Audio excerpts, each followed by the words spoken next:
Welcome back to another episode of Unhinged Bookish Thoughts with Liz and Carrie. Today it is only going to be me, and we're going to focus on audiobooks. If you follow me on social media, you know that I'm a huge advocate for audiobooks, and I have my own coming out soon for In the Shadows. And I would like to take a little bit of time to go over the different types for anyone who's interested in audiobooks and all the tips and tricks that I have as far as listening to them and reading that way. So there are 4 primary types of audiobooks. There is single, which is just done by one narrator. There's dual narration, which has 2 narrators who read chapter-based. So if you have 2 POVs, they would switch with their chapters versus switching within the chapter. Switching within the chapter is known as duet narration, where let's use In the Shadows as an example. My narrator, Maddie, who does all the female voices in my book, will do all of the female narration no matter where it is, specifically with Lily. So she'll do Lily's chapters as well as Lily throughout the book within different conversations and dialogue that's going on. And then Theo, who is my male narrator, who does all of the male narration, will do Theo, Nix, and everybody else that's in the book as far as male characters go throughout. So if there's a Theo chapter and he's talking to Lily, you'll have Theo speaking for the Theo parts, and he would be the primary kind of like background narration, and then Maddie would come in with Lily during any of those conversations. There's a 4th type of audiobooks, and that's known as graphic audios. These are full cast production audiobooks. The most popular ones right now that I'm seeing as far as graphic audiobooks go are for Fourth Wing as well as ACOTAR. The format in which the audiobook is recorded is based on both the author as well as whoever's producing it and the book. So if you have a single POV, obviously that's going to be a single narration book. And then versus dual but duet, those are very much a preference and cost. Getting into the cost of things, a lot of people ask why most indie authors don't have audiobooks. It's because they're very expensive. Before I got into even looking at audiobooks for my own, I didn't know how much they cost. They are extremely expensive. Unless you can work directly with different narrators, that kind of cuts the cost a little bit for us indie authors. But overall, they are super expensive, and most of us do not have the funds to be able to pay for that. They are also the least likely to bring revenue in for indie authors. The most common formats of reading for most people is ebooks, and then it's a physical copybook, and last and lowest on the list is audiobooks. That's why a lot of us don't do it, because it does take a lot more for us to regain the amount that we put into the book. It just takes a really long time. Most of us would prefer to see a return on investment within the first year, but that's not always the case. It just depends on the book, how it's done, different things like that. So if you do see an indie author who has an audiobook, grab it, because you know that they put a lot of effort and time into that. That being said, the most expensive format would be the graphic audio, which is done by one company right now. And then for the baseline of the 3 audiobooks, it's duet narration. There's a lot more production that goes into that because you have to splice together all of the things, all of the different lines and the dialogue and everything like that, because the majority of the time they're recorded separately. But if they're recorded together, they can kind of splice it a little bit easier. But all that production, all of the input that goes into it is why it's more expensive. I think the majority of people do prefer duet narration because it does feel more natural in conversations, especially in your head. If you're reading it with your eyeballs, you read it in the different voices, right? You would go from the male to the female voices, and it just goes kind of back and forth in your head. That's why a lot of people prefer the duet narration, but unfortunately, it is still very expensive. One thing I love to do is dual read, or immersive reading is another way that it can be described.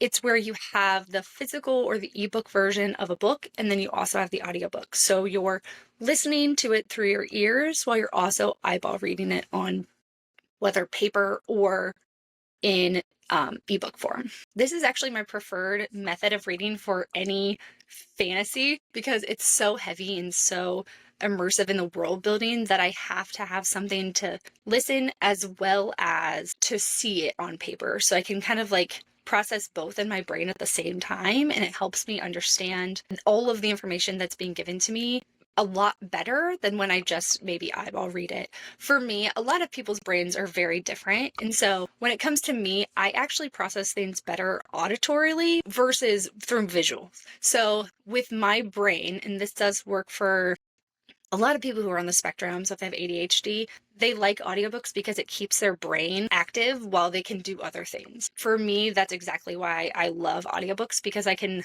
kind of tune into it and have it distracting my brain while I do things like laundry, or I do audiobooks a lot while I'm working because I do a lot of tasks that don't require a ton of my brain power, but I'm still going to have that like side of me that needs some stimulation. So I always put on an audiobook so that I can keep reading while I'm working. But I I highly recommend, if you're interested in getting into audiobooks, but you just are so used to reading books on paper or an ebook format, I suggest immersive reading or dual reading because it does give you the same options where you are holding that book, you're still getting that physical interaction with it, but you get to have the immersive experience with the audiobook and the narration, especially if it's dual or duet narration. You can start to hear those characters in your head that are done by the wonderful narration of the book. One thing I highly recommend, especially if you're new to audiobooks, this is something that a lot of people don't realize as an option: speed up the narration. You don't have to listen to it at one speed. You'll see a lot of people who struggle with audiobooks make jokes about others who are heavy into audiobooks, constantly listening at high speeds. It's just how our brains work, honestly. We like to have the faster narration because that's just what works for us. I always speed up my narration to where I would eyeball read it. So if I'm reading a physical book or an ebook, I read at a faster pace than I would with an audiobook because sometimes you do need to slow it down some, but I always speed it up, especially if I'm dual reading. If you are reading it in, let's say, a paperback, make sure that you have the audio set at the same speed at which your eyes are following the lines. So if you can read faster than the audiobook is going, speed up the narration and it will make the experience so much better for you. Another commonly asked question is, where do I even find audiobooks? Well, there's a lot of different places that you can actually get them. My first recommendation is always going to be check your local library, because if you have a library card, you have access to all of the systems online. So I live in Ohio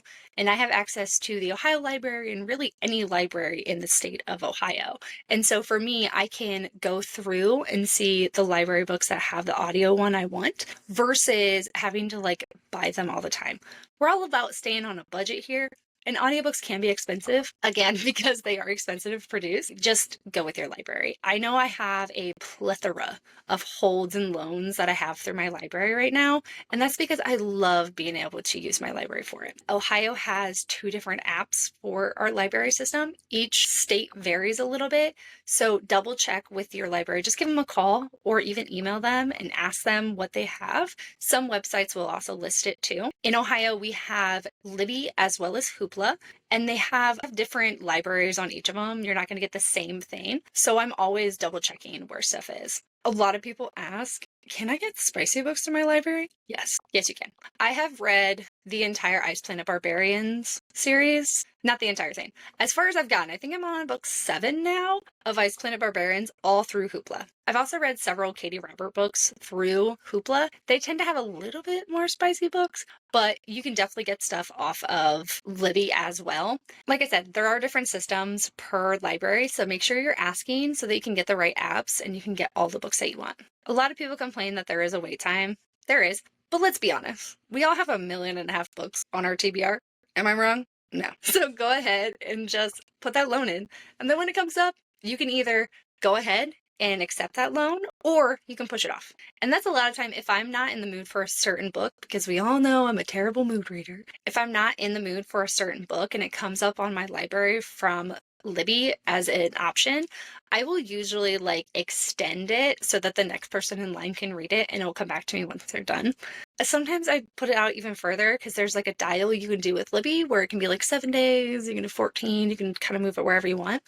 And that will help you kind of manage those loads. A lot of the time they come in all at once, and then you have to kind of pick and choose, but that's not a big deal. Sometimes you're just not into whatever is coming up on your list at that time, so you can just kind of push back. It's fine. Another app I use a lot is called Everand. It used to be called Scribe, but they switched names and it's Everand now. They have a lot of options when it comes to more popular books. I will usually go on there and save all of the books that I want to read. They have both ebooks as well as audiobooks, so it's a really great option. It is a subscription service. You do have to pay, I can't remember how much it is, $12 a month, something like that, 14.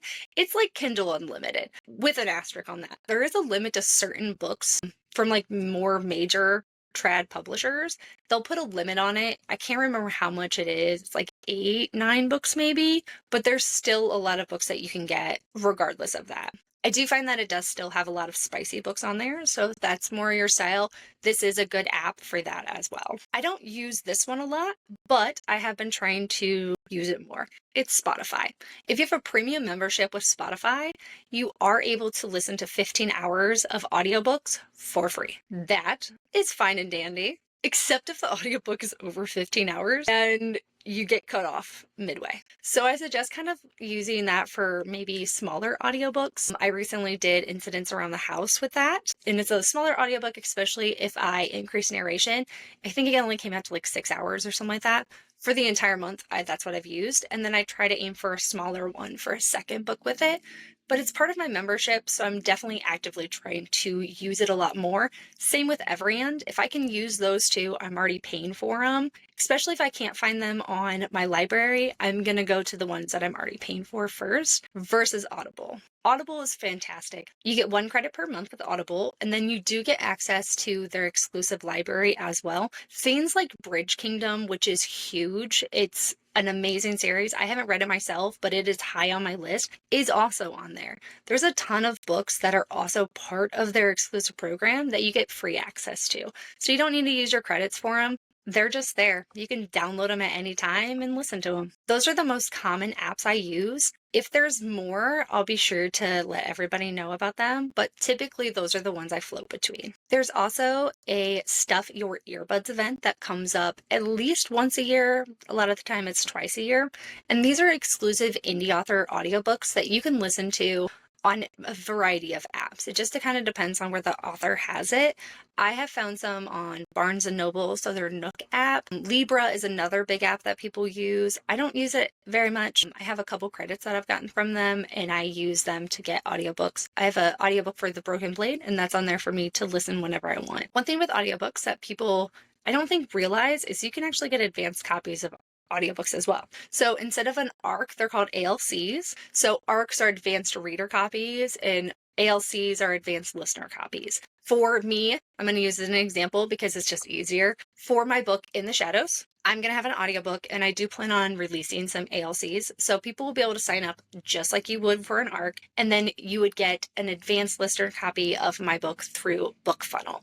That is a new kind of feature that BookFunnel has developed for us indie authors. And so now we can offer those a little bit easier to our readers. ALCs work exactly the same as ARCs because they are technically just another ARC. You would want to read your ALC and then post your reviews and everything just like you would normally. There are also other companies that do exclusive audiobooks like Macmillan that have signups for influencer programs or ALC programs. I am currently in the Macmillan audiobook influencer program, as well as many of my friends on Instagram. And so we are able to select from a plethora, honestly, of books each month, and we're allowed to have 4 of them that come, and we can just do as we please with them, post our reviews, and that's how it rolls. I love it. I think it's great. Some of the books have been fantastic, some not so much, but that comes with the territory with any book, right? Any ALC. Some might be great, some might not be the best for you. It's just not your read, and that's what you would tell them. A lot of the reviews you can go through and post them to NetGalley as well for Macmillan. And so you can still mark it as this book just wasn't for me, or this was the greatest book I've ever read in my life. So if you're going to get into audiobooks, I highly recommend getting a good pair of headphones that you can wear for long periods of time. A lot of audiobooks can range between 6 hours and like 30 plus hours. So you want a pair that you can stand and you can wear for long periods of time. I'm a big fan of Soundcore headphones. A lot of people like Beats. It really, again, is a preference thing. I have a pair of over-the-ear headphones like these, and I also have in-the-ear. It just depends on my mood on which one I want to have in, but the majority of the time I go with in-the-ear so that it's nice, comfortable, and easy for me. If you haven't figured this out yet, I have a lot of sensory issues, and so the in the ear tend to work best for me. Again, it's totally up to you, but make sure you have one that, again, you can wear for long periods of time and that you're comfortable with. And you don't have to spend a ton of money. I think my Soundcore ones were like $20 for some of them. Back, it was a few years ago now. So they may be, more budget-friendly options that you can get that will actually work well for you and give you a really great quality listening experience. I'm a huge advocate for them, and I always want people to try them out and see if they are for them. However, there is some controversy with audiobooks. There are a certain subset of readers that don't believe that audiobooks are actually reading, and they don't count. I know that there's going to be some people who don't agree with me on this, so let me see if I can change your mind. Audiobooks are just oral reception of a story. The same thing that we've been doing for millennia, right? That's how all stories really started. All the folklore, all the tales and stuff like that, all started through communities getting together and telling stories. There's no difference here. Also, the fact that a lot of us can't process with our eyes the same way we can with our ears, it makes it better for us if we can have audiobooks. Saying that audiobooks don't count as reading can come off very ableist, where you're saying that they don't count. So people who have learning disabilities, physical disabilities, that requires them to use that as their preferred method, it really comes off as, hey, you're not reading. How dare you? Let's not be like that. I am one that I'm not gatekeeping reading. I don't care what you read. I don't care how you read it. I just care that you read it. And you be nice to indie authors. We don't want to be mean to them. Please don't.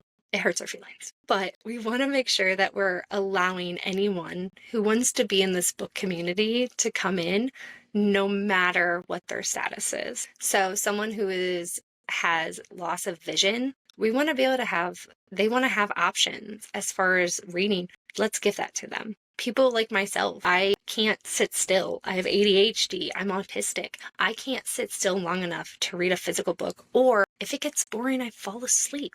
That doesn't happen with audiobooks. I can stay engaged. I can absorb the story a lot better than any other format. It also helps with people who have dyslexia.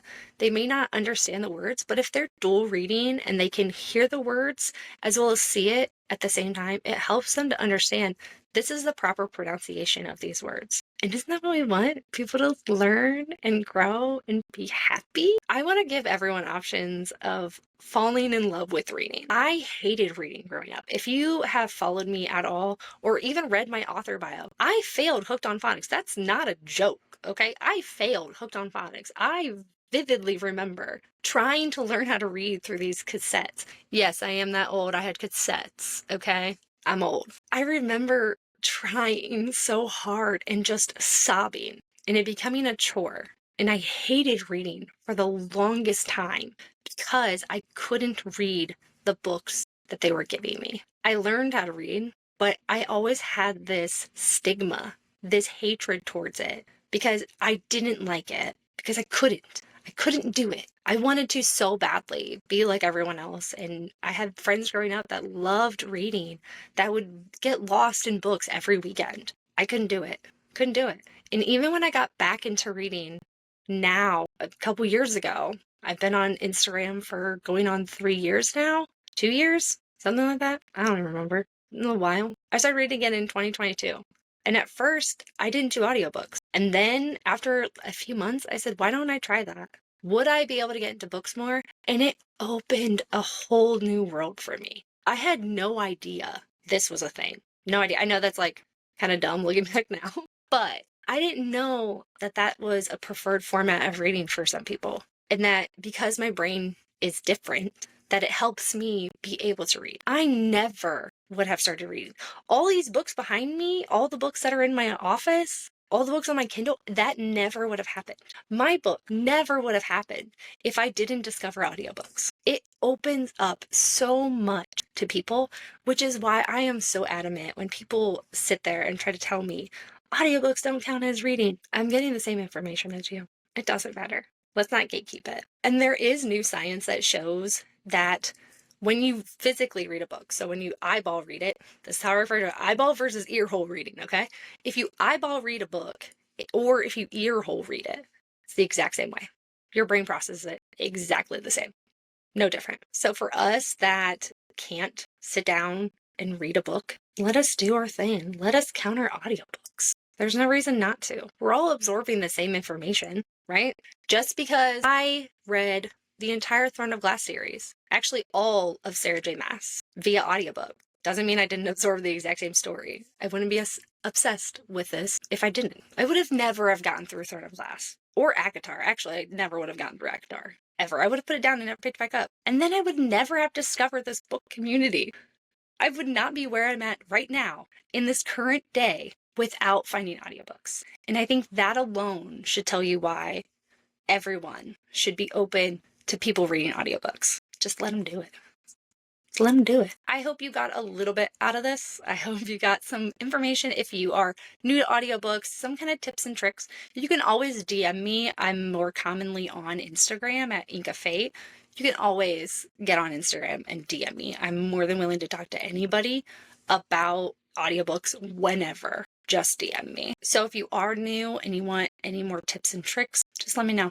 If you are an avid audiobook reader like myself, is there stuff that I missed? Tell me that too, because I would love to know more. Not every audiobook is going to be for everybody. There are some narrators that won't really work for you, and then there's some that really work for you. That's the joy of audiobooks, is you can kind of shop around, find the audiobooks, find the narrators that you love, and then you can go through all of their books. I am a huge Brittany Presley fan. I have been a Brittany Presley fan for a very long time now. She's one of the first narrators that I found when I got into audiobooks. She does a lot of thrillers, which, if you know anything about me, is where I started as far as a reader goes, and then I dove into fantasy. I love her. I think her range is amazing. And I've started to go through her backlog of all the books that she's narrated and just enjoy them because I love her way of storytelling for these authors. It's beautiful. You will find the narrators that you just love, and you'll want to do that. And I highly recommend it because it is a good time. But again, if there's anything that you have questions on, or if you're just kind of hesitant on figuring out audiobooks, just let us know. That's what we're here for. I love, like I said, I am a huge advocate for audiobooks. I will fight for it. If you ask Carrie if there's one thing, actually I have asked her this question. I have asked Carrie if she saw me on the street fighting someone, what would that fight be about? And she goes, audiobooks. Someone said that audiobooks were not reading and you just went crazy on them. I was like, yeah, 100%. I will tell you not to do that. Just don't do it.